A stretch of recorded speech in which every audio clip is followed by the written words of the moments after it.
ప్రకృతి ప్రకోపానికి బెజవాడ గజగజలాడింది. భారీ వర్షాలు, బుడమేరు వరదతో విజయవాడ పరిస్థితులే మారిపోయాయి. ఇప్పుడిప్పుడే ఈ వరద విలయం నుంచి తేరుకుంటున్నారు ప్రజలు. దొరికిందే ఛాన్స్ అంటూ మీ వల్లే తప్పు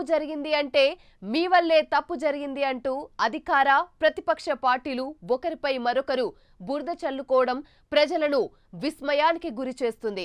కష్టకాలంలో అండగా ఉండాల్సిన రాజకీయ నేతలే విమర్శల పర్వానికి దిగుతుండడం పట్ల సర్వత్రా చర్చనీయాంశంగా మారింది.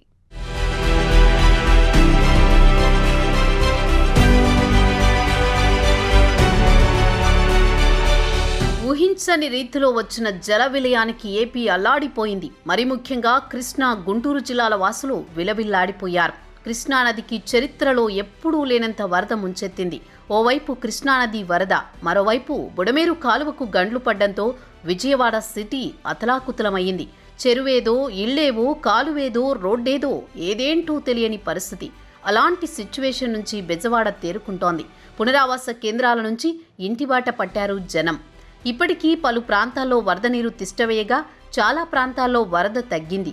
వరదతో బురదమయమైన విజయవాడలో క్లీనింగ్ ప్రక్రియను ప్రారంభించింది ప్రభుత్వం.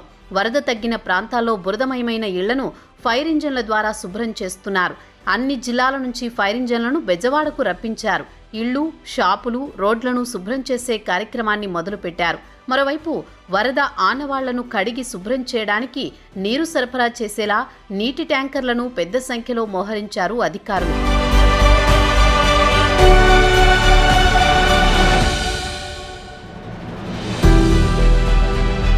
ముంపు ప్రాంతాల్లో పురపాలక శాఖ పారిశుద్ధ్య పనులను వేగవంతం చేసింది. వరద నీరు తగ్గిన ప్రాంతాల్లో యుద్ధ ప్రాతిపదికన పనులు చేపట్టారు. విజయవాడ మున్సిపల్ కార్పొరేషన్ పరిధిలో 3,554 మంది కార్మికులతో పాటు 450 మంది ప్రజా ఆరోగ్య విభాగం సిబ్బంది ఉన్నారు. ఇతర మున్సిపాలిటీల నుంచి 5,889 మంది పారిశుద్ధ్య కార్మికులను విజయవాడకు రప్పించింది ప్రభుత్వం. వీరితో పాటు 48 ఫైర్ ఇంజన్ల ద్వారా వీధుల్లో, ఇళ్లలోకి చేరిన మురుగును తొలగిస్తున్నారు. విజయవాడలో వరద సహాయక చర్యల కోసం గ్రేటర్ విశాఖ మున్సిపల్ కార్పొరేషన్ అధికారులు, ఉద్యోగులు 1,400 మంది పారిశుద్ధ్య కార్మికులను విజయవాడకు తరలివచ్చారు. అలానే రాష్ట్రంలోని మరికొన్ని ప్రాంతాల నుంచి విజయవాడకు పారిశుద్ధ్య కార్మికులు చేరుకుంటున్నట్టు సమాచారం. వీలైనంత త్వరగా సాధారణ పరిస్థితులు తీసుకొచ్చేలా ప్రభుత్వం సహాయక చర్యలు చేపట్టింది. విజయవాడలో అన్ని ప్రాంతాల కంటే దయనీయంగా మారిన సింగ్ నగర్లో వరద నీటి మట్టం తగ్గుతోంది. ఇప్పటికీ ఈ ప్రాంతంలో 3 నుంచి 4 అడుగుల నీరు ఉండనే ఉంది. కానీ ఇళ్లన్నీ బురదతో నిండిపోయాయి. ఓవైపు కాలనీవాసులు ఇళ్లను శుభ్రం చేసుకుంటుండగా పారిశుద్ధ్య కార్మికులు రోడ్లు, డ్రైనేజీలను శుభ్రం చేసే పనిలో నిమగ్నమయ్యారు. ఈ అనూహ్య పరిస్థితుల్లో సైతం విజయవాడలోని వరదల వ్యవహారంపై అధికార ప్రతిపక్షాల మధ్య బురద పంచాయతీ నడుస్తుండడం హాట్ టాపిక్గా మారుతోంది. మీ వల్లే అంటూ టీడీపీ, వైసీపీ నేతలు విమర్శలు చేసుకుంటున్నారు.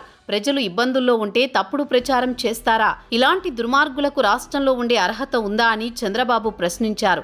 వైసీపీ తప్పులకు అమాయకులు వేదనకు గురయ్యారని మండిపడ్డారు. తప్పులు చేసి కూడా కావాలనే బురద జల్లే ప్రయత్నం చేస్తే సహించేది లేదన్నారు.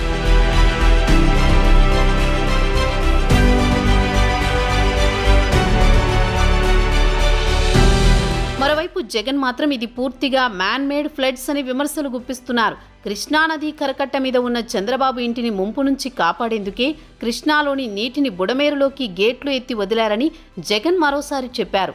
దానివల్లనే బుడమేరు నుంచి వరద విజయవాడను ముంచెత్తిందని అన్నారు. గురువారమే వరద రాబోతుందని తెలిసినప్పుడు డ్యామ్ మేనేజ్మెంట్ ఎందుకు చేయలేదని ప్రశ్నించారు.